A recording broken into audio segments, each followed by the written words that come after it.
So I was having this discussion with somebody the other day, and it's really ringing in my head because everybody's talking about like trauma work and trauma this, and everybody needs to focus on that. But things don't have to be traumas, and that's like the big key. They can be triggers to you. Um, Not everything's a trauma, and people don't look at life the same. Triggers could be things that set you off, and then you go into a behavioral pattern. Um, the way something is said to you, and it doesn't mean it's a trauma.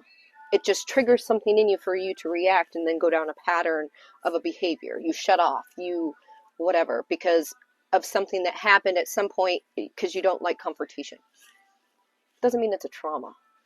But once you start to realize those things about you and what those triggers are, then you can see yourself from a different perspective, and then you won't react the same way in conversations and in relationships with friends and family and things like that. So I think that everything doesn't need to be looked at as like looking at your traumas. It needs to be like just self-reflection and looking inside yourself at like triggers and stuff like that. Some people do have traumas, but not everything is trauma. But I think that everybody needs at some point to go back and look at these pieces and trend them all the way back to see initially what started this behavior for you yourself.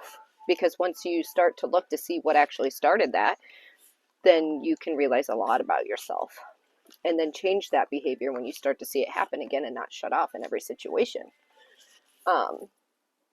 So the word trauma doesn't necessarily need to be used all the time, I think. And I know a lot of people aren't going to like that I said that, but I mean, it needs to be broadened so people can understand and acknowledge, because there are true traumas and that deserves to be saved for those times. I mean, because the way somebody's voice is raised during a discussion can be the trigger for you, and you automatically shut down and then self-sabotage yourself. So once you start to see that and acknowledge that, then you can be like,